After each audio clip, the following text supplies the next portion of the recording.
possible! On espérait qu'il y ait beaucoup de gens qui soient pro-européens et qui souhaitent qu'on parle d'eux dans les médias. Pulse of Europe est parti de Francfort avant de conquérir toute l'Europe, rassemblant des centaines, puis des milliers de personnes. Mais qui se cache derrière ce mouvement?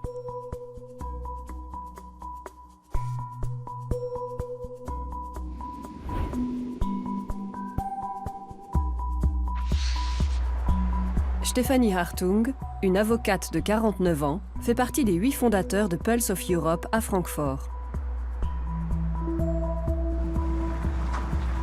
Goetheplatz. C'est le 9e dimanche où le mouvement appelle à manifester.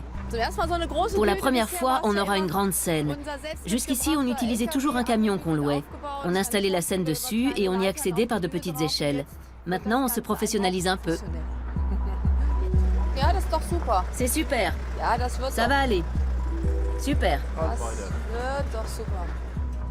Tournez encore un peu par là. Dans l'autre sens. Stop, stop, c'est bon là. Oui, ça dépasse un peu, je le vois bien. Là, c'est bon. Stop, stop, parfait. Stefanie organise tout, de l'installation de la scène à la conférence de presse.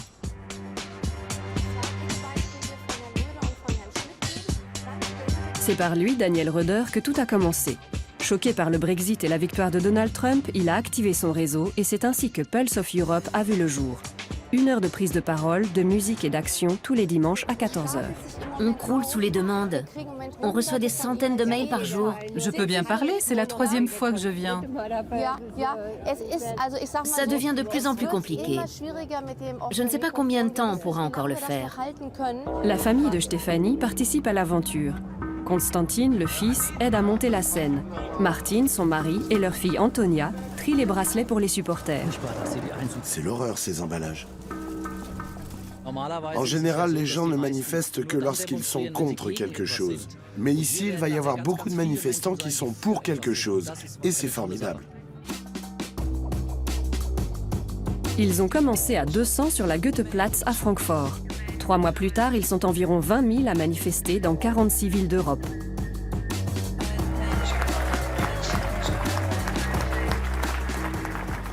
Je vous annonce qu'on a passé la barre des 3000. Merci à vous. Tous les dimanches, les parents de Stefanie se trouvent parmi les manifestants. 3 générations au service d'une même cause.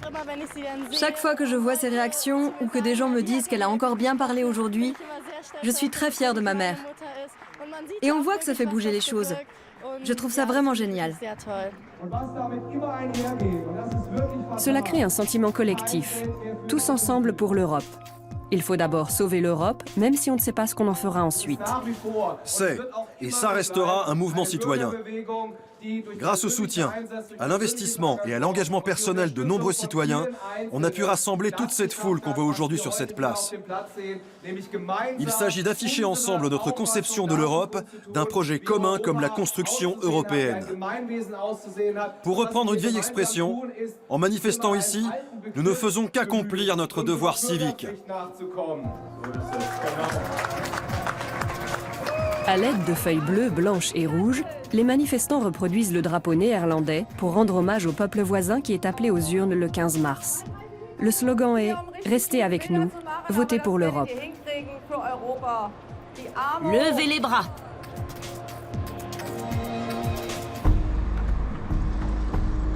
Benjamin van Kessel, un avocat de 41 ans, originaire d'Amsterdam, s'engage pour l'Europe aux Pays-Bas.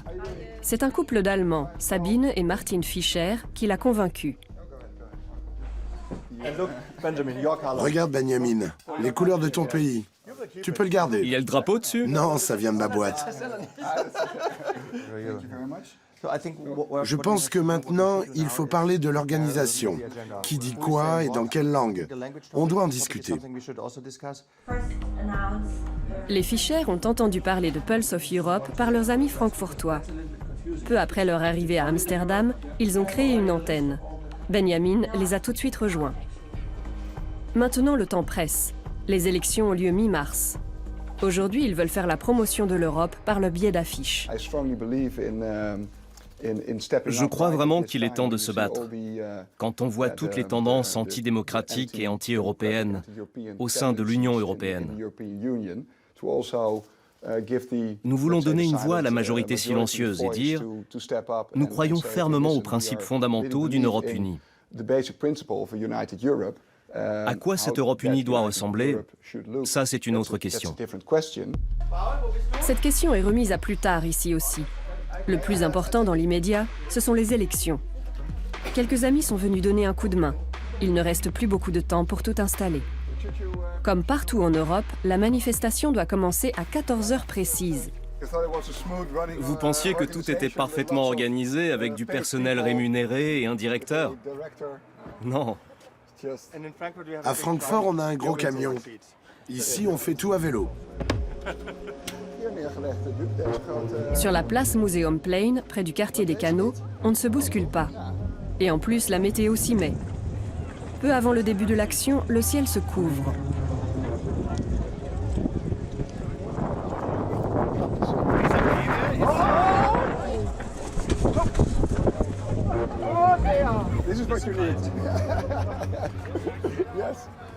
Les prévisions électorales sont tout aussi sombres.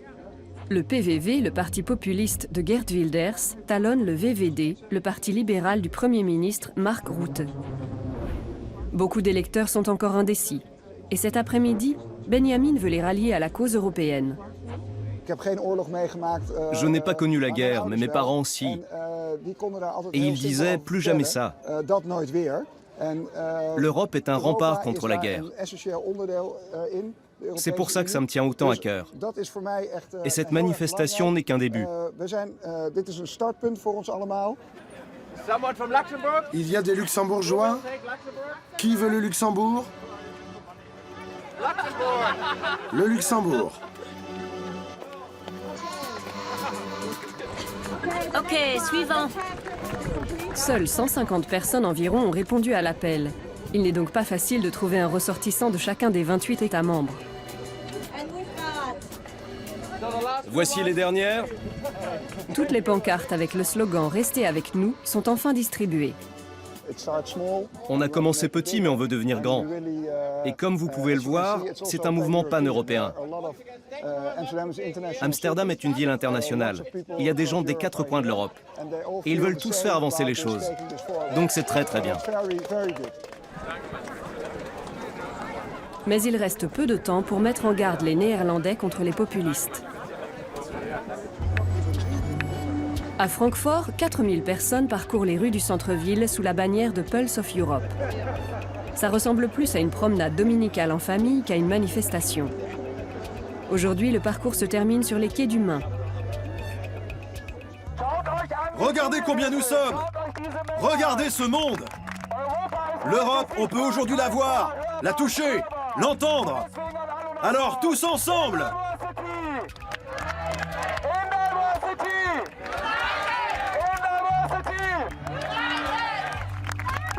Merci infiniment à nos rameurs! Ramer pour l'Europe, c'est super! Merci! Unis dans la diversité. Tout doit être parfaitement réglé avec la police. Ah oui, j'avoue qu'on n'avait pas vraiment pensé au reflux des manifestants. Je vais faire tout de suite le nécessaire pour que tout rentre très vite dans l'ordre. Hé, arrêtez-vous un instant. À partir d'ici, ohé, la circulation reprend ici. Super. Et oui, c'est ce qui arrive quand les masses s'approprient la rue. Je vais régler ça en vitesse. Constantine, à partir d'ici, le trafic circule normalement. À partir d'ici, le trafic reprend. Parfait. Stéphanie prend goût à son nouveau rôle. Tout est possible. À partir de là, le trafic reprend. Je vous le dis. 1190 à Dresde. Dimanche soir, c'est l'heure du bilan. Tu as entendu, Martine? 1190 pour une première à Dresde. Quelle précision. Comment ils font? Il compte 1, 2, 3. Martin, tu sais ce qu'on vient de découvrir? Pulse of Europe rassemble plus de monde que le mouvement anti-migrant Pegida. Il faut juste se faire entendre. Les dernières photos et les derniers chiffres sont aussitôt postés sur Facebook. On est à combien? Plus de 20 000. 4 000 à Francfort. On est en tête. Et à Berlin? 4 000 aussi. Tous les dimanches, de nouvelles villes rejoignent le mouvement. Prochaine étape, Londres. En Grande-Bretagne, le Brexit est loin de faire l'unanimité. On a raté une énorme chance. Alors il faut convaincre les gens, surtout les jeunes de 18 à 24 ans. Ce sont eux qui ne sont pas allés voter. Si on arrivait à faire entrer Pulse of Europe dans le débat contre le Brexit, on aurait peut-être une chance, sans vouloir être prétentieux, de remettre en question la sortie du Royaume-Uni.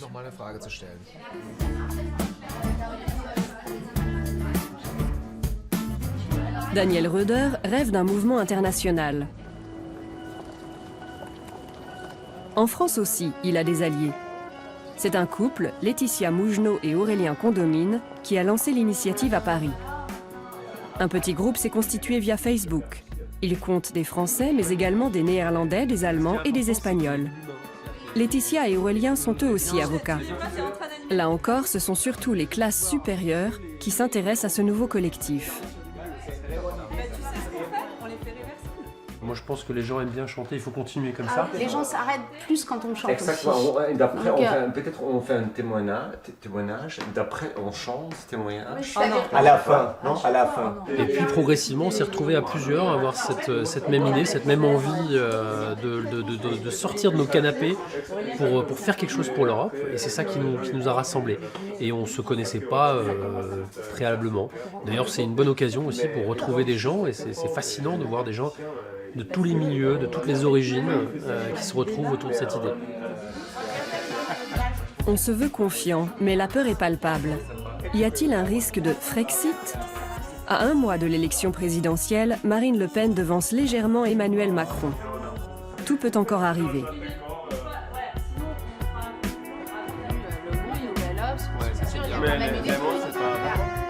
Notre objectif n'est pas du tout de discuter avec les hommes politiques de leur programme. On veut juste, en revanche, qu'ils parlent d'Europe et que l'Europe devienne une préoccupation constante dans leur programme. Europe First est une riposte à la campagne d'extrême droite, La France d'abord. Pour la 3e fois, un rassemblement a lieu aux Halles à Paris. Il n'y a pas foule, mais on n'attend pas une affluence massive. J'espère 200, 300, 400, on verra. C'est la surprise à chaque fois, on ne sait jamais combien de personnes viennent. Super, ouais. Ah bah formidable, parfait. Et en plus là, elle est en bleu. Voilà. Super, et ben génial. Allons-y. Je suis désolé, il faut que je m'occupe de la tente. 3 jours avant les élections aux Pays-Bas, le populiste Geert Wilders est une nouvelle fois donné perdant dans les sondages. Désormais, presque tous les partis ont exclu une coalition avec sa formation. Wilders est présent depuis une dizaine d'années et le vote populiste existe depuis 15 ans aux Pays-Bas. Donc ce n'est pas un phénomène qui vient de nulle part. Ça peut surprendre les étrangers qui voyaient les Pays-Bas comme un modèle dans le passé. Mais les Pays-Bas deviennent un pays comme les autres. Les partis populistes progressent partout en Europe, y compris chez nous.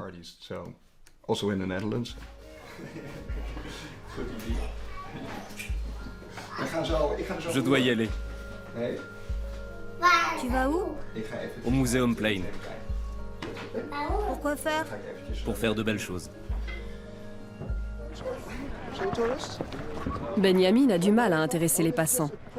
Beaucoup de Néerlandais ne souhaitent pas s'engager en politique. Même pour lui, c'est nouveau. C'est une réaction typique des Néerlandais. Au lieu de demander de quoi il s'agit, ils font « Qu'est-ce que vous me voulez ?» Alors on essaie avec la musique.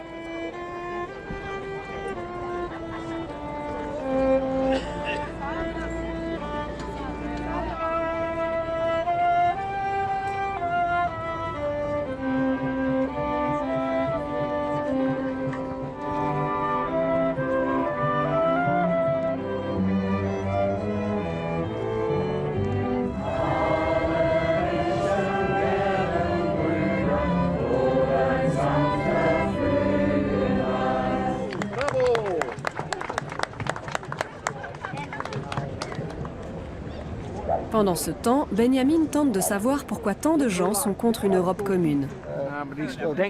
À mon avis, il y a des hommes politiques qui exploitent la peur des gens avec tout ce qui s'est passé récemment. En réalité, ils cherchent à obtenir les voix des électeurs en leur faisant peur. Et cette peur existe bel et bien dans la population. Moi, je n'attends pas des hommes politiques qu'ils me fassent peur. J'attends d'eux qu'ils prennent les mesures nécessaires pour que je me sente en sécurité. C'est la dernière manifestation avant les élections aux Pays-Bas. Environ 350 personnes sont présentes. Un grand succès pour la section néerlandaise qui n'en reste pas moins l'une des plus petites d'Europe.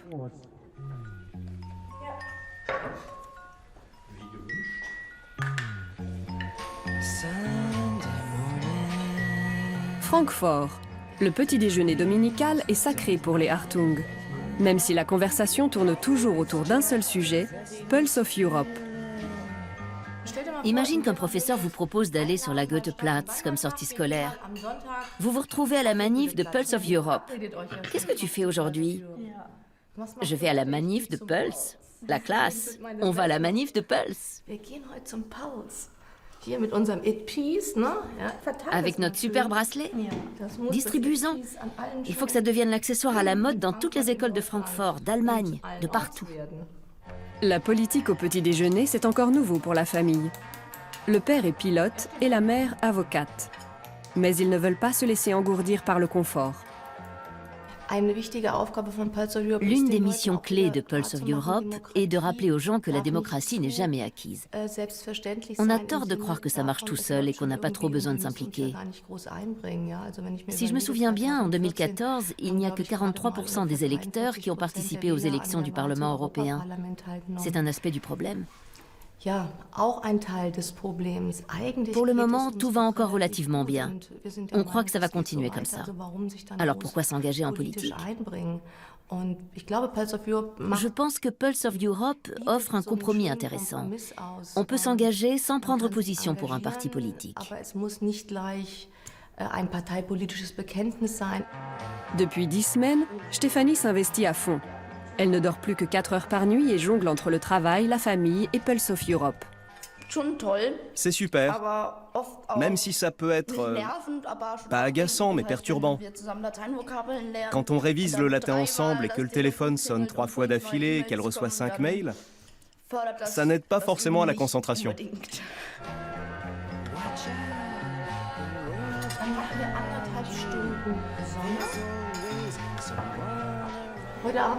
Je vous l'ai dit, ce soir vous dînez sans moi. Comme tous les dimanches. C'est pas vrai. Les week-ends précédents, j'avais toujours mauvaise conscience de rentrer en retard. Et dimanche dernier, j'avais prévenu que je ne serais pas là. Mais hier et avant-hier soir, on a dîné ensemble. Oui. Bon, alors. À tout à l'heure. Amusez-vous bien. À plus. Ciao.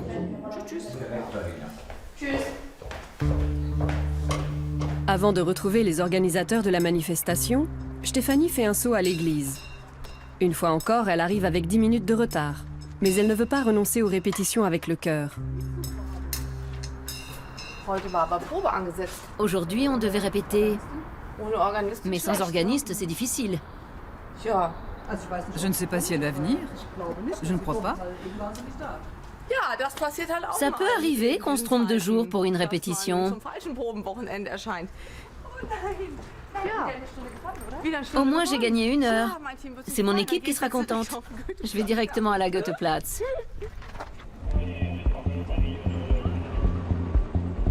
Nous sommes le mercredi 15 mars, jour des élections aux Pays-Bas.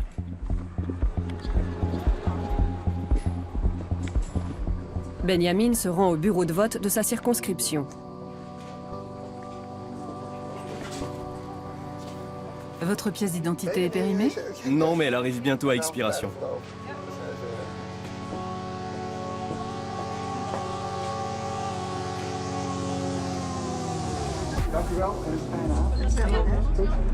Trois heures plus tard, à la périphérie d'Amsterdam.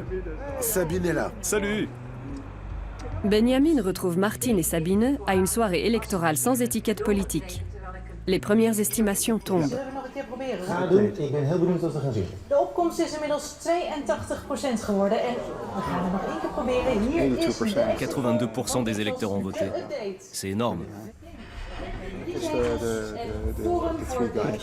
Les résultats définitifs ne seront connus que le lendemain matin.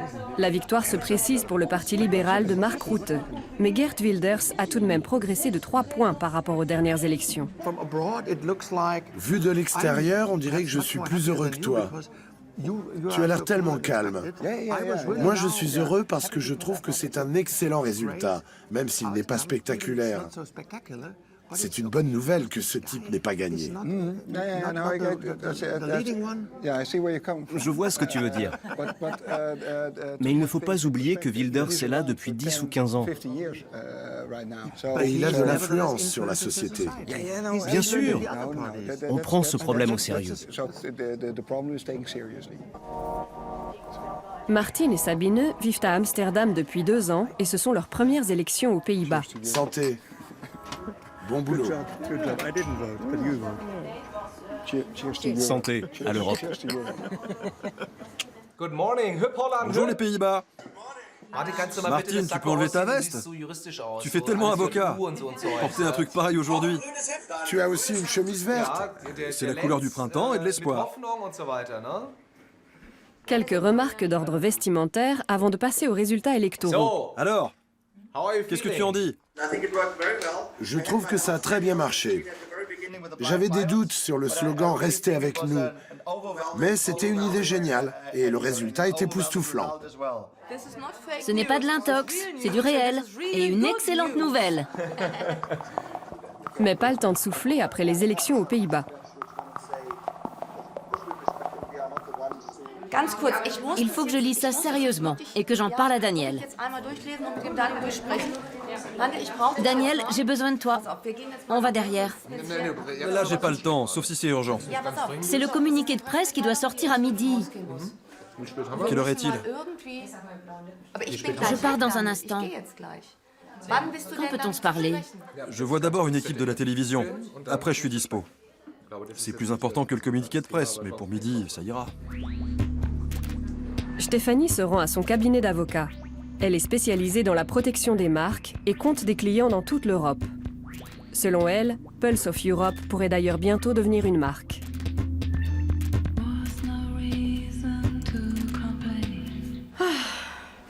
Madame Schneider, aidez-moi. Je suis un peu perdue. Qu'est-ce qu'on fait aujourd'hui? Ce dossier, on l'a traité? Voilà, on l'a traité. J'ai envoyé 2 projets par mail. Super. Bon, je vois ça tout de suite. Je suis un peu dépassée. Ses collaboratrices aussi vont à la manifestation. C'est comme une drogue. On ne peut pas rester chez soi. Quand on y est allé une fois, on ne peut plus rester chez soi. On se dit, la semaine prochaine, il faut que j'y retourne, je dois manifester. Plus il y a de monde, mieux c'est. Et si je reste chez moi, ça fait une personne en moins. Ça ne peut marcher que si on est assidu.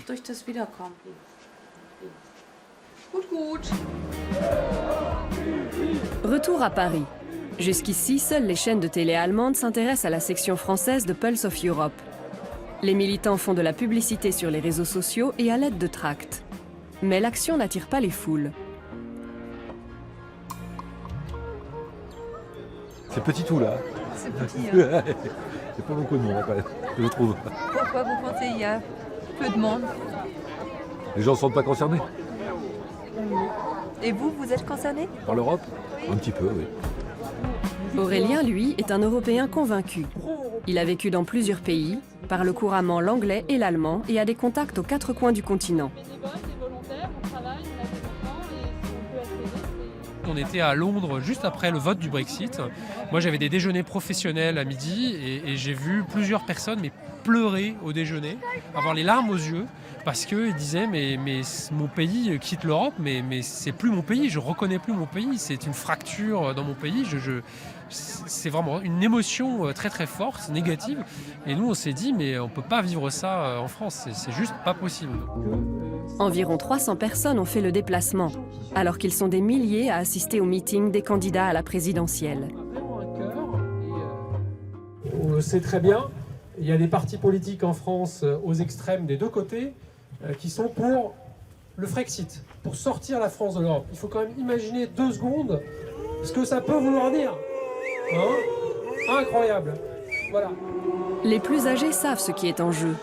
Pulse of Europe Paris cherche surtout à sensibiliser les jeunes, car beaucoup ne votent même pas. Si Le Pen arrivait au pouvoir, c'est la fin de l'Europe, clairement. Donc je pense que c'est maintenant qu'il faut se mobiliser. Comme ici à Paris, on se mobilise aussi à Strasbourg, Lyon, Montpellier et Toulouse. Il y a eu combien de manifestants aujourd'hui? Merci beaucoup. En Allemagne, 2500 à Cologne et 4500 à Francfort. 4500 à Francfort? Waouh! Ici, 300. C'est mieux que rien. On reste constant. Oui. On peut progresser. Tous les dimanches, on est là. Les 300. Super!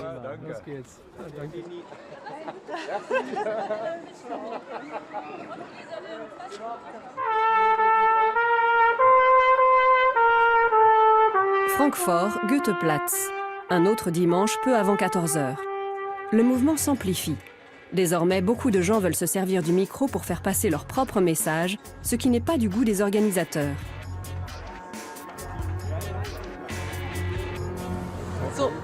Il faut qu'on parle. Daniel, où es-tu encore passé? Il veut attirer l'attention du public en organisant une action de Lisbonne à Tallinn. Mais au cours de la conversation, j'ai compris qu'il ne viendrait pas en tant que particulier. J'ai d'abord pensé que si quelqu'un voulait annoncer ici qu'il allait organiser une action de Lisbonne à Tallinn, ça ne poserait pas de problème. On fait appel au fiston? Il faut mettre les choses au clair. Je me suis laissée un peu déborder aujourd'hui. Actuellement, on a beaucoup de demandes, mais on a décidé de rester fidèles à nous-mêmes et de nous développer tranquillement, à notre rythme. On doit consolider nos bases. On est allé un peu trop vite. Il faut qu'on se mette d'accord. Dis à papa de ne plus donner le micro au public. D'accord. À chaque manifestation, 3 personnes seulement peuvent parler au micro. Or, Stéphanie reçoit des centaines de demandes par semaine. Elle écarte celles qui sont trop marquées politiquement. Le mouvement se veut ouvert au plus grand nombre.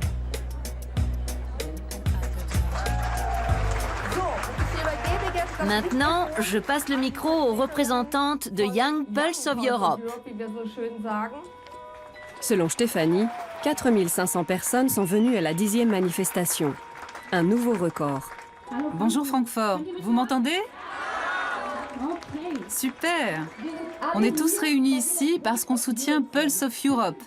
Alors criez bien fort, Europe! Voilà, on envoie notre amour à tous les Européens. On est sûr qu'ils nous enverront le leur en retour. Merci Francfort! Quoi de plus fédérateur qu'un message d'amour? À présent, tous les regards sont tournés vers les élections d'avril en France, avant celles de septembre en Allemagne. On ne veut surtout pas rester un mouvement exclusivement allemand. L'enjeu, c'est l'Europe. Il ne faut pas que l'Allemagne dise seule à tout le monde que ce serait génial de rester ensemble. Idéalement, tous les États devraient participer à l'initiative. Donc, on est heureux à chaque fois qu'un nouveau pays nous rejoint. Une idée lancée par 8 Francfortois rassemble désormais 30 000 personnes dans 60 villes. Comment ce nouveau mouvement peut-il relancer l'Europe? Nul ne le sait. Une chose est sûre, jusqu'ici, il séduit surtout une population urbaine aisée.